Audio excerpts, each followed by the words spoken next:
حاضر ہوں تیرے در پہ یا رب تو بھلا کر دے. میری امت کا غم مجھے کھا رہا ہے. میں اس لیے اولہ عزیز ان کا عزیز المرجل. آپ بیٹھے ہوتے تھے تو آپ کے سینے میں سے ہانڈی کے کھولنے کی آواز آتی تھی، جیسے ہانڈی کھولتی ایسے آواز آتی تھی درد اور غم کی وجہ سے. تو اللہ جبریل واپس گئے، پیغام لائے، سنردیک فی امتک، اے میرے محبوب میں تجھے تیری امت کے بارے میں خوش کروں گا. اور پھر ہمارے نبی نے کیا فرمایا تھا؟ وَلَنْ أَرْضَ وَأَحَدٌ مِّنْ أُمَّتِي فِي النَّارِ. یا اللہ پھر میں بھی اس وقت راضی ہوں گا جب میری پوری امت کی بخشش ہوگی. دنیا سے جانے کا، اے اپنی امت چھوڑو، احد کا میدان گرم ہے، شکست ہو چکی ہے. چچا حمزہ جیسا شاہ سوار، سید الشہداء، شہیدوں کا سردار، ٹکڑے ٹکڑے ہو چکا ہے. میرے نبی اتنا روئے اپنی چچا کی میت پر کہ اللہ نے جبریل کو بھیجا. کب جبریل جاؤ. جبریل آئے، یا رسول اللہ تعالیٰ فرما رہے ہیں آپ اتنا غم نہ کریں، اتنا نہ روئیں حمزہ پر. میں نے اپنے عرش کے اوپر لکھوا دیا ہے سید الشہداء حمزہ. ساری دنیا میں جتنے شہید ہوں گے ان سب کا سردار حمزہ ہے. آپ نے 70 دفعہ نماز جنازہ پڑھی، 70 دفعہ نماز جنازہ پڑھی. کتنا دکھ اٹھایا. مدینے میں واپس آئے تو ہر گھر سے رونے کی آواز آ رہی تھی کہ 70 میں سے صرف 4 ہیں مہاجرین جو شہید ہوئے، باقی 66 تو انصار شہید ہوئے تھے. تو جب آپ نے چاروں طرف رونے کی آواز سنی تو آپ کے آنسو بے اختیار نکلنا شروع ہو گئے. آپ نے فرمایا آج سب کے رونے والے ہیں، میرے چچا پہ رونے والا ہی کوئی نہیں. اما حمزہ فلا بواکی لہ. چونکہ بنو ہاشم میں سے کوئی تھا نہیں جو وہاں روتا،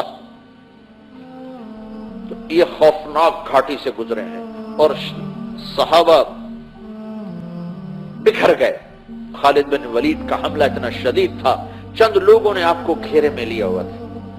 ایک ابو بکر، ایک عمر، ایک علی، ایک طلحہ، ایک زبیر، ایک سعد بن معاذ، ایک سہل بن حنیف، ایک مصعب، ایک عبادہ بن صامت، ایک عباد بن بشر. ان لوگوں نے آپ کو گھیرے میں، ایک ابو دجانہ رضی اللہ تعالیٰ، یہ 10-12 آدمی تھے جنہوں نے آپ کو گھیرے میں لیا ہوا تھا. اور ایک قتادہ بن نعمان، یہ 12 آدمی تھے جنہوں نے آپ کو گھیرے میں لیا ہوا تھا اور کو پورا زور پڑ رہا تھا آپ تک پہنچنے کے لیے، اور آپ تک پہنچنے کی کوئی سبیل نظر نہیں آ رہی تھی. حضرت طلحہ ہر تیر کو اپنے ہاتھ پر روک رہے تھے، یوں اپنے ہاتھ پر روک رہے تھے. ساری زندگی کے لیے حضرت طلحہ کا ہاتھ بیکار ہو گیا. قتادہ بن نعمان جب ان کا ہاتھ شل ہو گیا تو قتادہ آگے سینہ سپر ہوئے تو آگے کھڑے ہو گئے، تیروں کو لے رہے تھے. زرہ تھی، تیر زرہ میں اٹک رہے تھے، پر ایک تیر آیا اور آنکھ میں آ لگا اور اندر چلا گیا. تو انہوں نے مڑ کر اللہ کے نبی کو دیکھا تو ایسے آنکھ نکلی ہوئی اور خون بہ رہا. تو اللہ کے نبی رونے لگے اور ان کے تیر کو کھینچا اور اس کے ساتھ اس کا کیمہ نکل آیا. اے میرے رب، قتادہ کی آنکھ تیرے نبی کی حفاظت میں ضائع ہوئی ہے، آج میں تجھ سے سوال کرتا ہوں اس آنکھ کو پہلے سے زیادہ حسین بنا دے. اور وہ کیمے کو اٹھا کر ان کی آنکھ میں رکھا اور اوپر ایسے ہاتھ پھیرا، آنکھ کھولی تو پہلے سے زیادہ حسین ہو چکی ہے. تو قریب کوئی آنے نہیں پا رہا تو آئے ہائے، تو عتبہ بن ابی وقاص، یا ادھر سعد بن ابی وقاص کھڑے ہوئے حفاظت رسول کے لیے، ادھر عتبہ بن ابی وقاص کھڑا ہوا قتل کرنے کے لیے. تو اس کا مخت نے ایک پتھر اٹھایا اور آنکھ بچا کے جو پھینکا ہے زور سے، تو صحابہ روکتے روکتے ان کے اندر سے نکل گیا اور سیدھا جا کر اللہ کے نبی کے منہ پہ پڑا ایسے، اور آپ سیدھا ایسے پیچھے گئے. ایسے پیچھے ایک کھڈا تھا، اس کے کنارے پر آپ کی گردن لگی اور آپ بے ہوش ہو گئے. تو صحابہ سمجھے آپ شہید ہو گئے تو ان کی چیخیں نکل گئی اور آپ ایسے بے سود پڑے خون و خون. اللہ کو پانے کے لیے حبیب اللہ نے یہ کچھ دیکھا.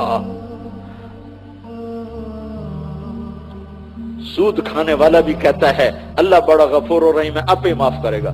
زنا کرنے والا کہتا ہے اللہ بڑا غفور و رحیم ہے، اللہ آپ ہی معاف کرے گا۔ شراب پینے والا کہتا ہے اللہ بڑا غفور و رحیم ہے، اللہ آپ ہی معاف کرے گا۔ اس سے زیادہ قرآن کا مذاق اور کب اڑایا جائے گا؟ آپ کو ہوش آیا تو صحابہ نے رو کر عرض کی، یہ 10-12 سال، یا رسول اللہ ان کے لیے بد دعا فرمائیں، ان کے لیے بد دعا فرمائیں۔ تو آپ نے فرمایا، آپ نے ہاتھ اٹھائے تو صحابہ سمجھے اب ہو گئی تباہی قریش کی۔ آپ نے کہا ہائے ہائے اللہم اغفر لقومی فانہم لا یعلمون، یا اللہ میری قوم کو معاف کر دے، انہیں معاف کر دے، انہوں نے مجھے پتھر مارے، انہیں معاف کر دے، یہ مجھے جانتے نہیں ہیں۔ ایسی وفا ڈھونڈو، ایسی وفا کہیں سے لاؤ، کوئی ایسا وفادار ہے تو لاؤ، نہیں تو غلامی مصطفیٰ پہ آؤ۔ کہ محمد سے وفا تو نے تو ہم تیرے ہیں، یہ جہاں چیز ہے کیا لوح و قلم تیرے ہیں۔ یہ تبلیغ کی جو محنت ہے، یہ اس کلمے کو سیکھنے کی محنت ہے کہ ہم اللہ اس کے رسول کی مبارک زندگی کو اپنی زندگی بنائیں، اس کو سیکھو، اس کے لیے نکلو۔ اور یہ ختم نبوت کی محنت ہے کہ ہمارے نبی کے بعد کوئی نبی آنے والا نہیں ہے، تو آپ کا پیغام اور تک پہنچانا ہمارے ذمہ ہے۔ ہم لوگوں کے پیچھے پھریں گے جیسے لوگ سودا بیچنے کے لیے بازار میں آتے ہیں، ہائے ہائے ہر چیز کی آواز لگ رہی ہے، لہسن لے لو، لہسن لے لو، کنو لے لو، کنو لے لو، کپڑا لے لو، کپڑا لے لو، ہر صدا لگ رہی ہے۔ نہیں لگ رہی تو میرے نبی کی صدا نہیں لگ رہی، کلمہ پڑھ لو، کلمہ پڑھ لو، جنت پالو، اللہ کو پالو۔ بازاروں میں شور مچا ہوا ہے، ہر آدمی اپنا سودا بیچنے کے لیے صدا لگا رہا ہے۔ تو بھائیو ہمارے ذمہ ہے کلمہ کی وجہ سے کہ ہم اللہ اس کے رسول کی غلامی ڈھل جائیں، ڈھل جائیں، ڈھل جائیں۔ اور ہمارے ذمہ ہے اس پاکیزہ زندگی کو لے کر لوگوں تک پہنچیں اور انہیں پہنچا کر انہیں بتائیں، انہیں بتائیں، انہیں بتائیں، یہ ہمارے ذمہ ہے۔ صدیوں کے بعد یہ تبلیغ کا کام امت کو ملا ہے، صدیوں کے بعد ایک ایسی محنت ملی ہے جو فرقہ واریت سے پاک ہے، جو تعصب سے پاک ہے، جو نفرت سے پاک ہے، جس میں سوائے مثبت بات کے اور کوئی بات پیش نہیں کی جا رہی ہے، اور زندگیوں کو بدلنے کا اس سے خوبصورت اور کوئی کام دھرتی میں نہیں ہو رہا۔ تو جہاں مرضی رہو غلام مصطفیٰ بن کے رہو، اپنی پہچان کے ساتھ رہو۔ مرنے سے پہلے پاسپورٹ بنواؤ محمدی، پاسپورٹ پہ ہی ویزا لگتا ہے نا، پاسپورٹ نہ ہو تو ویزا کہاں سے لگے گا؟ محمدی پاسپورٹ بنوا لو تاکہ اس کے اوپر جنت کا ویزا تیرے در پہ یا رب تو بھلا کر دے، یہ بوجھ گناہوں کا کندھوں سے